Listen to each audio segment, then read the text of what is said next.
Hello दोस्तों, कैसे हो आप सब। मैं उम्मीद करता हूं आप सब अच्छे होंगे।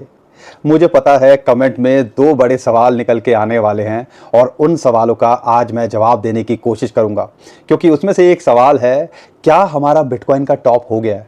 अगर नहीं हुआ है तो कब होगा और कहां तक बिटकॉइन का प्राइस जा सकता है? और इससे भी ज़्यादा बड़ा सवाल है, वो है कि ऑल्ट सीजन कब आएगा या आएगा कि नहीं आएगा। तो इन दोनों सवालों के जवाब मैं देने की कोशिश करूंगा। और दूसरे सवाल के लिए तो ज़्यादातर लोग बेसब्री से इंतज़ार कर रहे होंगे, क्योंकि जितना दुख ऑल्ट कॉइन्स इस टाइम पे दे रहे हैं, बिटकॉइन अपने ऑल टाइम हाई पे, ऑल्ट कॉइन्स अपने ऑल टाइम लो पे, तो भैया बात जम नहीं रही है यहाँ पर। तो यहाँ पर आज जो मेरे पास में दो चार्ट हैं, एक चार्ट बताता है कि बिटकॉइन का टॉप कहाँ, कब और कितना हो सकता है, और दूसरा, क्या हमें एक ऑल्ट जो कॉइन रैली है वो देखने को मिल सकती है। तो उस बारे में बात करेंगे। यहाँ पे दुनिया भर के अंदर क्रिप्टो करेंसी को लेके हो क्या रहा है और यूएसए के अंदर क्या हो रहा है, और मार्केट में प्रेशर होने के बाद में भी बिटकॉइन ने रिकवरी दिखाई है। बिटकॉइन ऑल टाइम हाई के ऑलमोस्ट पास में है, और यहाँ पे ऑल्ट कॉइन्स भी बिटकॉइन की डोमिनेंस को देखते हैं तो धीरे धीरे घिसे पिट जो है, कहते हैं घिस घिस के या रपट के लिपट के कोशिश कर रहे हैं यहाँ पे रिकवर करने की। तो उसके बारे में भी थोड़ा समझने की कोशिश करेंगे और कुछ कॉइन्स के बारे में बात करेंगे। और खासकर बिटकॉइन के बाद आपको नज़र रखनी है तो रखनी है इथेरियम के ऊपर। $2400 से आपको बता रहे हैं गोल्डन क्रॉस हुआ। गोल्डन क्रॉस होने के अगले दिन या अगले 2 दिनों के अंदर ही 2400 से इसने सीधा $2600 के आसपास उछाल लगाई, और अभी भी $2600 के आसपास चल रहा है। लेकिन जिस हिसाब से इंस्टीट्यूशंस इसके अंदर कुछ कर रहे हैं, तो ऐसा लगता है कि इथेरियम आने वाले टाइम के अंदर अच्छा करता देखने को मिल सकता है। और क्या न्यूज़, क्या अपडेट निकल के आ रही है, उस पर भी फोकस करेंगे आपको बताने और समझाने के लिए। चैनल को सब्सक्राइब करना बंद कर दिया है ना, वीडियो को लाइक करना बंद कर दिया ना, ठीक है ना, शेयर करना बंद कर दिया ना, क्योंकि ये जो टफ टाइम है इसके अंदर अगर आप वीडियो शेयर नहीं कर रहे हो जिस तक ये पहुंचनी चाहिए। बिटकॉइन जब $75,000 पे आ गया था, लोग $50,000 की बात कर रहे थे, हम बोल रहे थे ना नहीं, अभी बहुत कुछ होना बाकी है। ठीक है, ये बात एग्री करता हूं कि ऑल्ट कॉइन्स ने इतनी अच्छी मोमेंटम नहीं दिखाई, लेकिन बिटकॉइन ने तो हमें अभी तक बचा के रखा हुआ है ना, और ऐसा लगता है बचा के रखना चाहिए इसने। 2025 में अभी बहुत कुछ होना बाकी है। तो वीडियो को पहुंचाओ, शेयर करो अपने फैमिली फ्रेंड्स के साथ में, और जो हर कोई ऑल्ट सीजन का इंतजार कर रहा है ना, उस तक भी पहुंचाओ, क्योंकि उनके लिए भी आज कुछ है मेरे पास में बताने के लिए। तो बहुत कुछ है वीडियो में बताने के लिए। चैनल को सब्सक्राइब करो, नए हो पुराने हो, और वीडियो को लाइक ज़रूर करिएगा। मैं चार्ट की बात तो आगे करूंगा, लेकिन जो ग्लोबली चल रहा है उसके बारे में बताना ज़रूरी है। और उसमें से सबसे पहले बात करते हैं बिटकॉइन के ईटीएफ को लेके, और क्योंकि बिटकॉइन के ईटीएफ के अंदर लगातार बाइंग हो रही है। कल कुछ खास बाइंग नहीं हुई, लेकिन अच्छी बात है, फिर भी बिटकॉइन 1,08,000 $1,09,000 पे है। ब्लैक रॉक की बात करते हैं, 600 650 बिटकॉइन, 44 बिटकॉइन के आसपास फिडेलिटी ने खरीदे, यानी कि 650 बिटकॉइन के आसपास का इनफ्लो देखा गया। यहाँ पर बिटकॉइन ईटीएफ लगातार बाइंग कर रहे हैं। लेकिन सबसे ज़्यादा जो शॉकिंग बात आपको बताऊं, पिछले 6 महीने के अंदर बिटकॉइन को छोड़ दें तो ऑल्ट कॉइन्स ने तो कुछ किया नहीं। लेकिन आपको ये बात पता है या आप ये बात एहसास कर पा रहे हो, और जो हम लगातार अपनी वीडियो के माध्यम से आपको बताने की कोशिश कर रहे थे कि भैया बिटकॉइन ईटीएफ वाले यहाँ बाइंग बंद नहीं कर रहे हैं, इंस्टीट्यूशंस बाइंग बंद नहीं कर रहे हैं, और कहीं ना कहीं यहाँ पर बिटकॉइन का प्राइस इसी वजह से नहीं टूट रहा है। माइकल सेलर माइक्रो स्ट्रेटजी की बात करते हैं, कितने बिटकॉइन लेके बैठे हुए हैं, ऑलमोस्ट इतने $1 बिलियन के प्रॉफिट में है जितना शायद हम सोच भी नहीं सकते हैं। लाखों बिटकॉइन लेके बैठे हुए हैं। लेकिन उनके ऊपर अगर बिटकॉइन ईटीएफ की बात करता हूं, और खासकर ब्लैक रॉक की बात करता हूं, आपको अंदाजा भी है कितना कंट्रोल बिटकॉइन का वो ले चुके हैं। 2,10,00,000 बिटकॉइन बनने हैं, जिसमें से कहते हैं 10-15% की सप्लाई तो नेटवर्क के अंदर खो गई है, गलती से इधर उधर हो गई है, सारा चीज़ें हो गई हैं। लेकिन यहाँ पर black rock 7 lakh bitcoin already hold कर चुका है। 7 लाख बिटकॉइन अगर एज अ सिंगल आइडेंटिटी देखें तो यहाँ पर सतोशी नाकामोटो के अलावा सिर्फ यही एक है जिसके पास इतने ज़्यादा बिटकॉइन है। यूएसए की गवर्नमेंट की बात करते हैं, चाइना की बात करते हैं, किसी और कंट्री की बात करते हैं, वो 2-2 लाख के आसपास हैं, और वो भी उनके खुद की बाइंग वाले नहीं हैं। यहाँ पर ब्लैक रॉक अकेला 7 लाख बिटकॉइन होल्ड करके बैठा हुआ है, और जिस हिसाब से लगातार बाइंग कर रहे हैं तो ऐसा लगता है कि 1 मिलियन से पहले ये रुकने वाले नहीं हैं। और इस टाइम पे 1,07,000, 1,08,000, $1,00,000 के ऊपर भी अगर लगातार बाइंग हो रही है, तो हमें एक बार दोबारे अपने सोच को प्रोसेस करने की ज़रूरत है कि मार्केट के अंदर हो क्या रहा है। ये एक पर्सपेक्टिव है। और आपको समझना पड़ेगा जो बिग इंस्टीट्यूशंस होते हैं वो यूजुअली सेफ्टी सिक्योरिटी के कंसर्न की वजह से डायरेक्टली नहीं खरीदते हैं। तो हमें पता चलता है ना कि कई जो है ब्लैक रॉक के ETF कई कंपनीज अपना होल्ड कर रही हैं, उनके थ्रू बिटकॉइन होल्ड कर रही हैं। तो यहाँ पे इनडायरेक्टली इंस्टीट्यूशंस ही एक तरह से बिटकॉइन के अंदर लगे हुए हैं और उनके क्वार्टर जो फाइलिंग करते हैं वो उनमें हमें पता चलता ही है। एक तो ये कहानी है। तो जब इस चीज़ को देखता हूँ तो जो है कहीं ना कहीं और जो है स्ट्रांग हो जाती है फीलिंग कि यार अभी बहुत कुछ होना बाकी है। और अगर ना भी हो लॉन्ग टर्म के हिसाब से इतने लाखों बिटकॉइन, हज़ारों नहीं लाखों करोड़ों के अंदर कैलकुलेशन बैठ चुकी है अगर इंडियन रुपये में देखते हो, तो कहीं ना कहीं विजन थोड़ा बड़ा है। तो हमें भी थोड़ा बड़ा सोचना है। एक तो 2025 के लिए सोचना है और 2025 का बॉटम या टॉप क्या है वो हम समझने की कोशिश करेंगे। और उसके अलावा थोड़ा सा और बड़ा 4-5 साल का हमें अब सोचना शुरू कर देना चाहिए। एक तो ये चीज़ है। दूसरा, ग्लोबली जो चल रहा है यूएसए के अंदर, यूएसए का जो हाउस है वो भैया क्रिप्टो कैपिटल बनाने के लिए फुल फोकस कर रहे हैं। और आपको पता है आने वाले हफ्ते के अंदर उनका क्रिप्टो वीक है और जिसके अंदर वो बड़ी बड़ी चीज़ों के ऊपर और क्लैरिटी देंगे। थोड़ा सा मैं उसके बारे में और बताना चाहता हूँ क्योंकि ये सारी चीज़ें पता होनी चाहिए। क्योंकि यूएसए के अंदर ट्रंप क्रिप्टो प्रो हैं, कई बार उन्होंने कई स्टेज पे बिटकॉइन क्रिप्टो करेंसी के लिए बोला है, पॉजिटिव ही बोला है। लेकिन यहाँ पर एलॉन मस्क की बात करते हैं जो कि अमेरिका पार्टी अपनी बना ली है, वो भी जो है कहीं ना कहीं बिटकॉइन को सपोर्ट करते देखने को मिल रहे हैं। लेकिन जो यूएसए के हाउस के अंदर हुआ यानी कि एक तरह से गवर्नमेंट के अंदर हो रहा है, क्या हो रहा है वो समझने की कोशिश कीजिए। US house to take historic step लेने वाले हैं to ensure the US remain the crypto capital of the world. USA के हाउस के अंदर कैसा हो, उनकी पार्लियामेंट के अंदर ये सारी चीज़ें चल रही हैं। और आपको पता ही है 14 से 18 जुलाई यानी कि आने वाले हफ्ते के अंदर वहाँ पे क्रिप्टो वीक है और उसके अंदर क्लैरिटी एक्ट की बात होगी, NT-CBDC सर्विलेंस स्टेट एक्ट की बात होगी, जीनियस एक्ट की बात होगी। तो यानी कि यूएसए के अंदर तो क्रिप्टो को लेके बहुत कुछ और डेवलपमेंट होते देखने को मिल सकती है। और यही एक रीज़न आप कह लीजिए ये टैरिफ की सिचुएशन, डोनाल्ड ट्रंप का आपको पता ही है, लगातार टैरिफ पे टैरिफ ठोके जा रहे हैं। अब नई कंट्रीज़ पे, मैंने तो कई कंट्रियों के नाम नहीं सुने, उन पे भी उन्होंने टैरिफ ठोक दिए हैं। लेकिन उनका कहना है कि 1 अगस्त से सब पे लागू हो जाएगा और उम्मीद की जा रही है आज भी वो कुछ अनाउंसमेंट करते देखने को मिलेंगे। यूएसए की मार्केट इसकी वजह से प्रेशर में है लेकिन बिटकॉइन फिर भी सस्टेन करने की कोशिश कर रहा है। तो यानी कि अब टैरिफ की न्यूज़ का भी इम्पैक्ट बिटकॉइन के ऊपर कुछ खास नहीं पड़ रहा है। यहाँ पर ये हमें समझने की ज़रूरत है। कहीं ना कहीं एक ऑल्टरनेटिव की तरह कहीं ना कहीं लोग देख रहे हैं कि अनसर्टेनिटी होगी तो बिटकॉइन और क्रिप्टो पे फोकस किया जा सकता है। ये है दूसरी चीज़। अब तीसरी चीज़ जो मैं आपको बताना चाहता हूँ और जो है इम्पॉर्टेंट, हमारा चार्ट। अब चार्ट्स क्या कहते हैं थोड़ा सा समझने की कोशिश करेंगे। और यहाँ पर इस चार्ट का नाम है आपका बिटकॉइन रिपीटेशन फ्रैक्टल साइकिल। अगर इसकी बात करते हैं, इसके अंदर अल्टीमेटली साइकिल से आपको समझ में आ गया होगा कि बिटकॉइन का हर 4 साल के साइकिल के अंदर हम एक बॉटम देखते हैं, 3 साल ऑलमोस्ट बेयर मार्केट के अंदर रहता है, 1 साल हमारा जो है बिटकॉइन पीक करता है और यूजुअली वो हाफिंग के अगला साल होता है।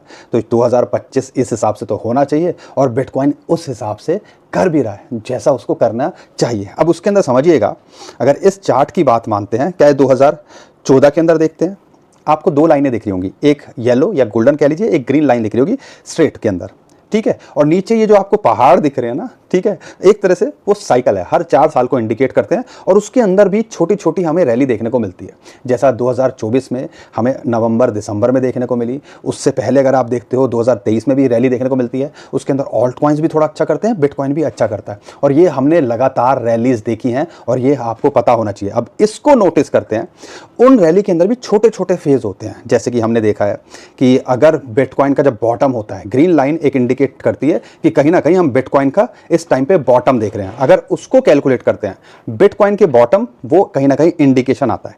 अगर उसको कैलकुलेट करते हैं, हम बिटकॉइन के बॉटम से शुरू करते हैं, 4 साल का साइकिल शुरू होता है और उस साइकिल के अंदर अगर हम कैलकुलेशन लेते हैं तो यहाँ पे आपको देखना है एक चीज़।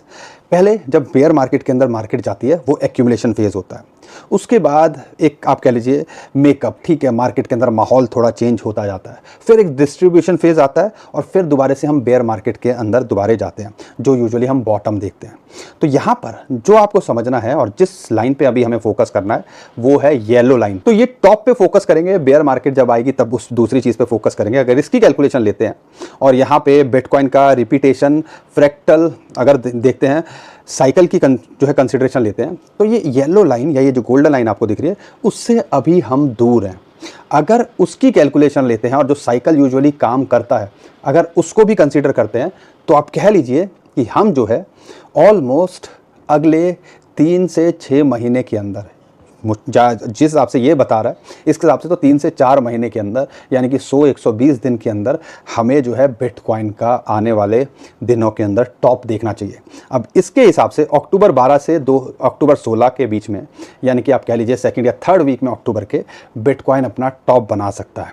और आपसे ये बात छुपी नहीं है और सबको ये पता है बिटकॉइन हाफिंग के अगले साल में या आप कह लीजिए हर साल को भी कंसीडर करते हैं आखिरी क्वार्टर बिटकॉइन के लिए और ऑल्ट कॉइन मार्केट के लिए अच्छा होता है और कहीं ना कहीं यही इशारा ये चार्ट भी देता है। तो अगर इसको भी कंसीडर करते हैं तो आप समझ लीजिए कि कम से कम हमें जो है यहाँ पे 2025 एंड तक बना रहना चाहिए। अब बिटकॉइन ऑल्ट कॉइन्स को लेकर तो कई लोग कह रहे हैं हिस्ट्री रिपीट नहीं हो रही है, लेकिन कहीं ना कहीं बिटकॉइन को तो रेस्पेक्ट कर रही है और हमें कहीं ना कहीं थोड़ा कॉन्फिडेंस। ओवरऑल सिचुएशन कैसी बन रही है, यहाँ पे पॉलिटिकल सिचुएशन कैसी बन रही है, यहाँ पे टेक्निकल सिचुएशन कैसी बन रही है, अगर इन सब को कंसीडर करते हैं तो कहीं ना कहीं बिटकॉइन का अभी टॉप ड्यू है। और बिटकॉइन के टॉप की बात करते हैं तो पर्सनली अगर हमसे पूछते हो तो हमें लगता है कि $1.5 लाख के आसपास 2025 में पोटेंशियल इसका है। कई जो बड़े बड़े इंस्टीट्यूशंस हैं वो 2 से 2.5 लाख भी कंसीडर करते हैं। तो आने वाला टाइम बता ही देगा अगले 3-4 महीने में क्या होगा। लेकिन जिस हिसाब से बार बार ये $1,10,000 को जो इसका रेजिस्टेंस है उसको ब्रेक करने की कोशिश कर रहा है तो ऐसा लगता है कि जब इसको ब्रेक करेगा तो ये इमीडिएटली एक बड़ा पुश $10-15,000 का लगाना चाहिए और ये 1,22,000 शॉर्ट टर्म में देखते हो से लेके $1.25 लाख तक पोटेंशियल रखता है। अगर ये यहाँ मेंटेन करता है 1,06,000 जहाँ पे 50 और 21 डे मूविंग एवरेज की सपोर्ट है और एक इंपॉर्टेंट सपोर्ट फिबोनाची की रेशियो ये आप कह लीजिए एक साइकोलॉजिकल $1 लाख पे टिकने की कोशिश करता है। इजराइल होने के बाद में इतना सब कुछ होने के बाद में भी $1 लाख के नीचे ना क्लोज होना कहीं ना कहीं इसी तरफ हमें इशारा दे रहा है। ये एक जो है हमें पर्सपेक्टिव लेके चलना है। लेकिन जब अच्छी बात करिए तो थोड़ा सा यहाँ पे थोड़ा टेंशन भी है। और टेंशन क्या होती है, वो जो अभी 80,000 बिटकॉइन जब एक वॉलेट से दूसरे वॉलेट में गए थे ना, सब फड़फड़ा गए थे सिर्फ एंटिसिपेशन में कि यार 15 साल 14 साल के बाद में कोई अगर इंसान इधर से उधर कर रहा है तो अगर 80,000 आएंगे तो मार्केट पे प्रेशर बनेगा। और ये बात सच है। तो वो अभी तो नहीं लगता लेकिन उसकी वजह से प्रेशर की बात हो रही थी। दूसरा है अगर हम देखते हैं एक चार्ट जो कहीं ना कहीं सेलिंग प्रेशर को इंडिकेट करता है और ये भी पॉसिबिलिटी हो सकती है, वो है bitcoin entity adjusted unrealised profit and loss. अगर हम बात करते हैं ग्लास नोट का ये डाटा है, अगर इसके हिसाब से देखते हैं तो $1.2 ट्रिलियन वर्थ का अभी अनरियलाइज्ड प्रॉफिट है। तो लोगों को, क्योंकि $1 लाख के ऊपर एक अच्छा खासा, ज़्यादातर लोग प्रॉफिट में ही होंगे आज की डेट के अंदर, $1 लाख से ऊपर बहुत ही कम लोग होंगे या जो अब नए हैं वो इन्वॉल्व हो रहे होंगे। हमारे जैसे या बहुत सारे लोग जो होंगे, बड़े बड़े इंस्टीट्यूशंस जिन्होंने बिटकॉइन ETF के थ्रू भी अगर ख़रीदा होगा तो उनकी बाइंग तो 50,000 60,000 कईयों की तो और भी कम होगी। तो यहाँ पे वो एक सेलिंग प्रेशर बनाते दिखा सकते हैं अगर यहाँ पे सेंटिमेंट शिफ्ट होते हैं। फिलहाल अभी सेंटिमेंट शिफ्ट होता नहीं देखने को मिल रहा है। तो ये 2-3 फैक्टर हैं जो कहीं ना कहीं हमें कंसीडर करने हैं। अच्छी बात करेंगे तो हमें नेगेटिव के लिए भी तो तैयार रहना चाहिए ना। अब यहाँ पर ये सारी चीज़ें आपको समझनी है।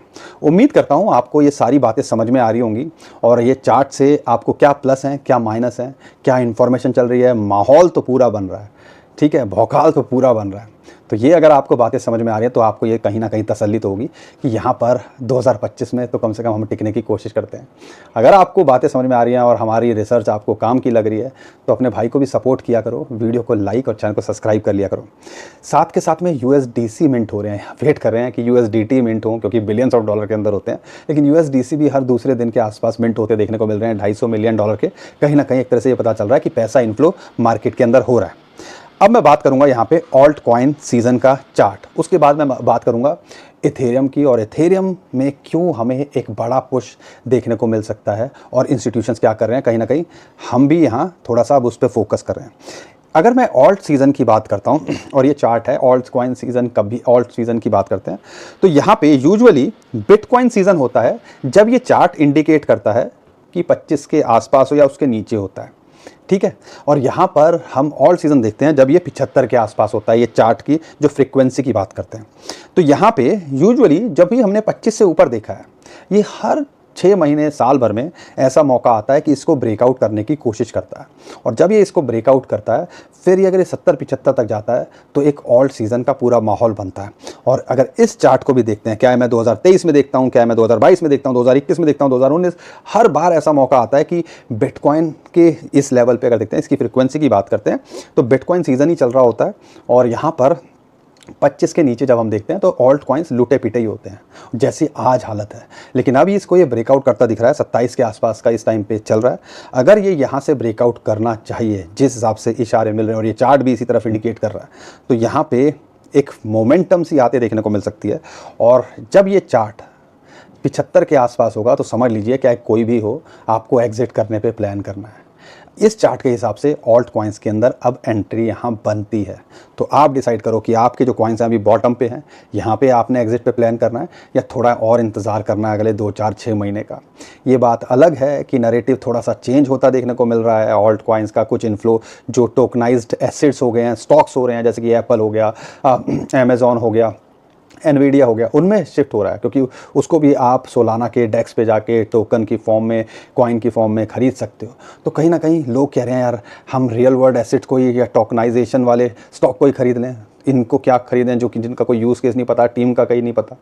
तो इन फ्यूचर जो मुझे लगता है जो आपके यूज़ केस कॉइन नहीं है ना, शायद वो अब यहाँ पर ज़्यादा सर्वाइव नहीं कर पाएंगे। लेकिन हाँ, यूज़ केस होंगे, कुछ लॉजिकली काम कर रहे होंगे, वो यहाँ टिकने चाहिए। इसलिए कहता हूँ बड़े कॉइन्स पे आपको फोकस करना चाहिए या यूज़ केस कॉइन पे फोकस करना चाहिए। बिटकॉइन की डोमिनेंस भी थोड़ी थोड़ी गिर रही है और हम वेट कर रहे हैं कि ये ऑल सीज़न 75 के आसपास आता है तो एक एग्जिट करने प्लान करना है। लेकिन अगर बिटकॉइन की डोमिनेंस 60% या 62% के नीचे आती है, जहां 200 डे मूविंग एवरेज की इसको सपोर्ट है, अगर उसके नीचे क्लोज करती है तो हमने यहाँ पे समझ लेना एक बड़ा ऑल सीज़न हमें देखने को मिल सकता है। इथेरियम को लेके खासकर अगर मैं बात करता हूं, क्योंकि हमने देखा है बिटकॉइन के बाद इथेरियम भागता है, इथेरियम के बाद ऑल्ट कॉइन्स की रैली हमें देखने को मिलती है और ऑल्ट कॉइन्स अच्छा करता है। तो ओवरऑल अभी देखो ऑल्ट कॉइन, बिटकॉइन, अगर इथेरियम अच्छा कर रहा है तो हमने देखा ऑल्ट कॉइन्स में भी थोड़ी मोमेंटम आते देखने को मिल रही है। यहाँ पे 2 बड़ी अपडेट हैं ऑल्ट बिटकॉइन इथेरियम को लेके। पहला, एक कंपनी है बिज डिजिटल जिसके पास बिटकॉइन थे, उन्होंने सब बिटकॉइन बेच के, हालांकि हम ये सजेस्ट नहीं करते हैं, हमें पता ही है कि 50% बिटकॉइन, 25% इथेरियम और बाकी 25% ऑल्ट कॉइन्स में रखोगे और पूरे पोर्टफोलियो का 10% क्रिप्टो में होगा तो टेंशन फ्री रहोगे। लेकिन इन्होंने क्या किया है कि बिट डिजिटल ने सारे अपने बिटकॉइन बेच के 200 मिलियन के आसपास इथेरियम खरीदे हैं और अब वो होल्ड करते हैं 254.8 मिलियन वर्थ के इथेरियम। तो ये भी एक कंपनी है जो कहीं ना कहीं अपने सारा बिटकॉइन बेच के शिफ्ट कर रही है। तो कहीं ना कहीं ये एंटिसिपेट कर रहे हैं एक इथेरियम के अंदर रैली आपको आते देखने को मिल सकती है। इथेरियम के अंदर रैली आएगी तो इसके ऑल्ट कॉइन्स जो हैं इससे रिलेटेड, इसके इकोसिस्टम के, वो भी अच्छा करते देखने को मिल सकते हैं। डेक्स की बात करते हैं, यूनिस्वैप की बात करते हैं, 1 इंच की बात करते हैं, वो भी कुछ अच्छा भी मोमेंटम में आते देखने को मिले। दूसरा, इथेरियम मेगा वेल, एक इथेरियम मेगा वेल है, एक बड़ी वेल है, उसने अपनी 9.3% बूस्ट कर दी है होल्डिंग, यानी कि उन्होंने माल और ख़रीद लिया इथेरियम की फॉर्म में। और इथेरियम की बात करते हैं, क्या बड़े बड़े इंस्टीट्यूशंस हों, ETF के थ्रू भी इथेरियम के अंदर वो बाइंग लगातार कर रहे हैं, ये हमें बार बार पता चल रहा है।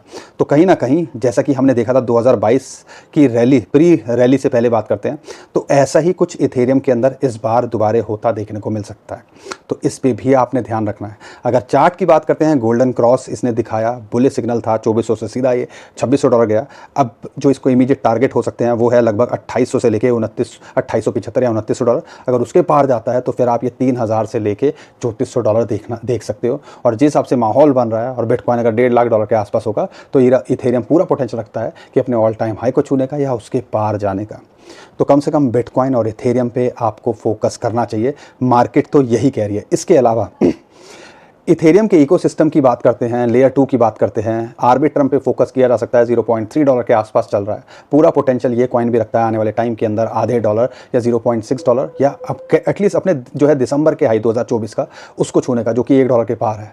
तो इस पर फोकस किया जा सकता है। और इथेरियम बढ़ेगा तो आपको पता ही है ये कॉइन बहुत जल्दी रिकवरी दिखाता है, तो इस पर फोकस किया जा सकता है। इसके अलावा RWA के जैसे टोकनाइजेशन की बात करिए, स्टॉक को टोकन की फॉर्म में कन्वर्ट किया जा रहा है, तो यहाँ पर RWA का नैरेटिव भी एक बहुत स्ट्रॉन्ग कॉन्सेप्ट इन फ्यूचर होता देखने को मिल सकता है। तो ओंडो $0.8 के नीचे मिल रहा है, बड़ी अपॉर्चुनिटी $0.7 के नीचे, तो यहाँ पे लिया जा सकता है। ये भी पोटेंशियल लगता है अपने ऑल टाइम हाई को छूने का या उसके पार जाने का, प्रोवाइडेड मार्केट थोड़ी सी अगर बिगड़ती है 10-20% के, अगर शेक से आप डरते नहीं हो और थोड़ा सा 6 महीने का विजन लेके चल रहे हो, तो यहाँ पर इसके अंदर भी पोटेंशियल लगता है। और अगर आखिरी कॉइन की बात करता हूँ, जैसे मैंने ओंडो बताया एक RWA का टॉप कॉइन आता है, जैसे मैंने आर्बिट्रम बताया लेयर 2 का टॉप कॉइन आता है, अपनी कैटेगरी के टॉप कॉइन है, ऐसे ही AI के ऊपर भी फोकस किया जा सकता है और उसमें टॉप कॉइन निकल के आता है नियर $2 के आसपास चल रहा है, मोमेंटम आई, तो ये भी पोटेंशियल रखता है कि अपने ऑल टाइम हाई को छूने का। शॉर्ट टर्म के अंदर $3.5 का भी ये पोटेंशियल रखता है। तो बड़े कॉइन्स पे फोकस करो, यूज्ड केस कॉइन पे फोकस करो, जो कुछ कर रहे हो उस पे फोकस करोगे तो मुझे उम्मीद है यहाँ से कुछ ना कुछ आप करके जा सकते हो या कुछ ना कुछ कमाई हो सकती है। बाकी दोस्तों, हम कोई फाइनेंशियल एडवाइज़र नहीं है, लेकिन जो भी इन्फॉर्मेशन है आपको ईमानदारी से सामने रखने की कोशिश करते हैं। आप भी सपोर्ट कर सकते हो ना, वीडियो को लाइक और चैनल को सब्सक्राइब कर सकते हो ना, लेकिन ध्यान रखिएगा, अपनी रिसर्च ज़रूर करिएगा और अपने फाइनेंशियल एडवाइज़र से बिना पूछे